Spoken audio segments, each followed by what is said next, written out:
Okay. Okay. Listen.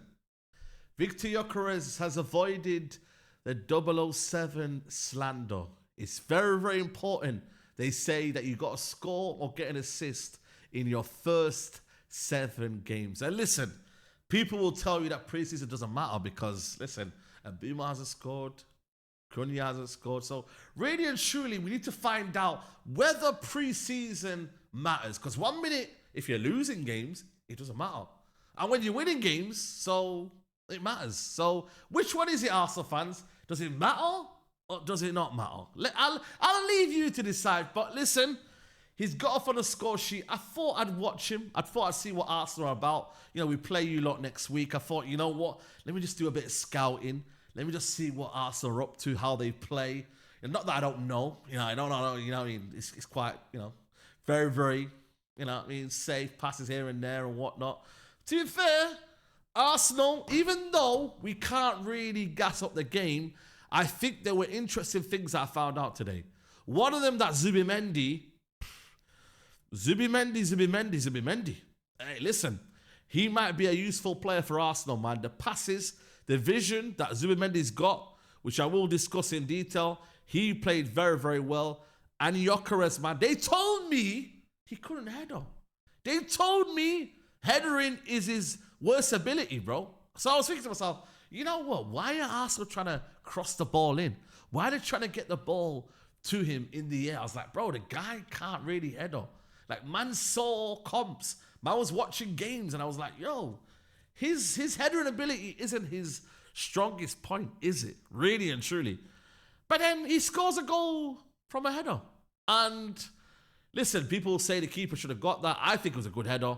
Good cross and a good header, man. And then he did his celebration. That I'll let you Arsenal fans obviously do it in your own time. But I thought, for me, a better performance from Viktor Gyökeres. Listen, there was all this kind of slander about his Timberland boots and his this, that, the other. But listen, today, good hold-up play, good movement. Could have scored another one. I thought his link-up play with a few of the players, I think understanding of the team and what's around him.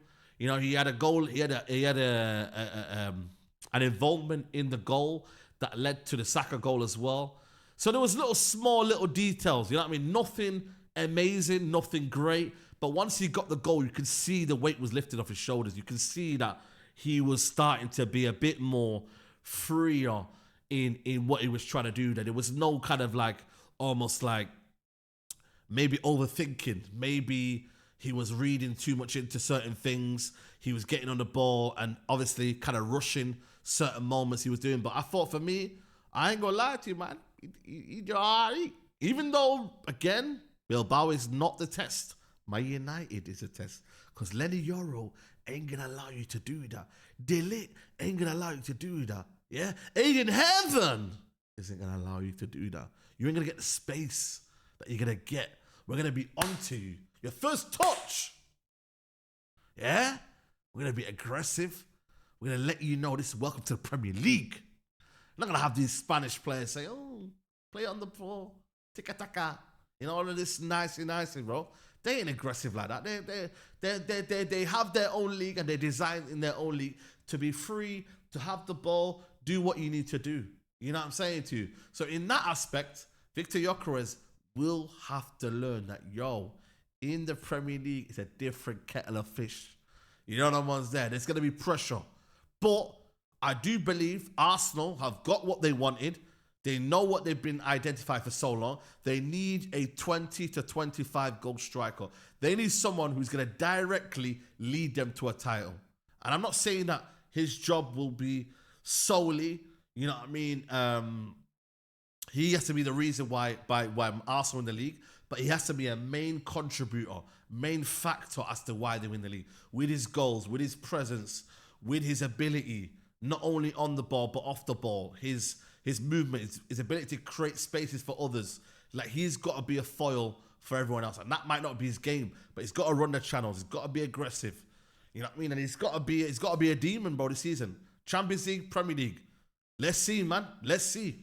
You know what I mean? But I'll tell you what, man.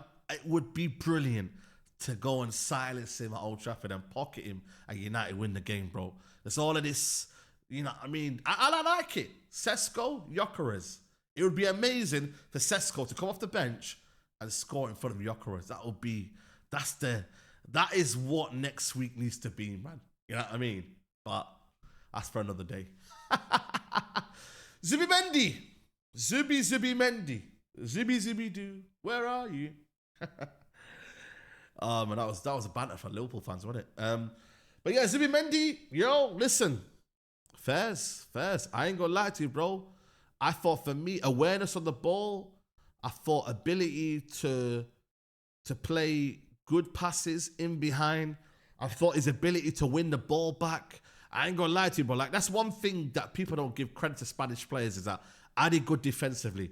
And listen, Rodri is probably the best in the world at doing it. Receiving the ball in tight spaces, pressure, recovery, like an all-action midfielder. He's basically a complete midfielder, Rodri, right?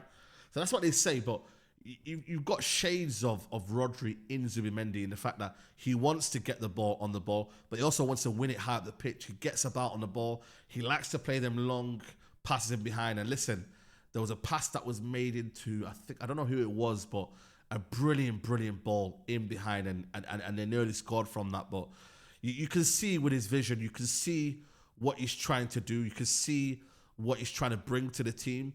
And I think for me, the balance of Odegaard, Rice and Zubimendi will be key for Arsenal this season. It really will.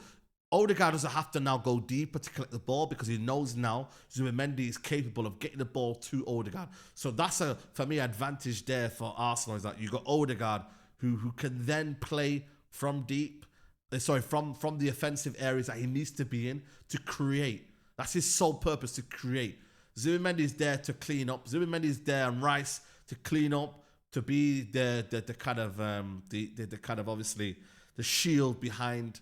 Not that they need a shield, Arsenal, because they're good defensively anyway, but to be the shield in front of the defense. So I think it'll be interesting, man. Listen, will there be a lot of hiccups? Will there be, some games where it's welcome to the Premier League, and can you play on a windy day or a rainy, cold day at Stoke? Obviously, there's not Stoke, but you get the kind of what I'm trying to say. But you go to a Sunderland away and it's windy and it's chopping and it's first touches onto it, like, it will be big, bro. He will have them moments, but apart from that, you can see the attributes on the ball.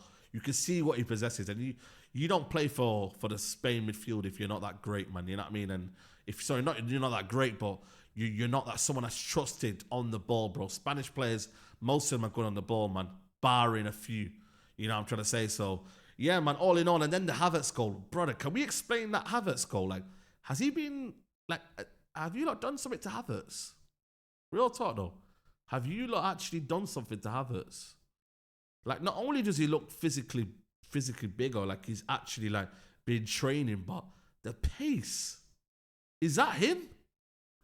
Cause was he ever that fast? I don't remember Havertz being ever that fast. The speed to get away from the defender. And listen, they're not the greatest, like, in terms of speed-wise, Spanish centre-backs. But, bro, there was a level of speed there that I thought, yo, man, yeah, bro, have they been cooking something in the labs with Havertz? I mean, I don't want to create any allegations because we don't want to do that on here, but I don't know, man. He looks like he's got an extra yard of pace, man. And that was absolutely, like, madness, that pace. The pace, yeah, man. Yeah. Pace was pacing. And the goal was even better. The goal was a finish and a half. So, boy, I ain't gonna lie to you, bro. Like, 3-0 in the end. And, yeah, man. Next week. We will be there. Next week. Sunday. We must win. We cannot allow you to win. No chance. No bloody chance. You think you're going to come to Old Trafford and beat us? Are you mad? If you're going to allow you to come to our ground and collect 3 points like it's normal. you had something else coming. See you Sunday, Reds. See you Sunday, Arsenal fans. See you there. I'm out of here. Take care. Peace.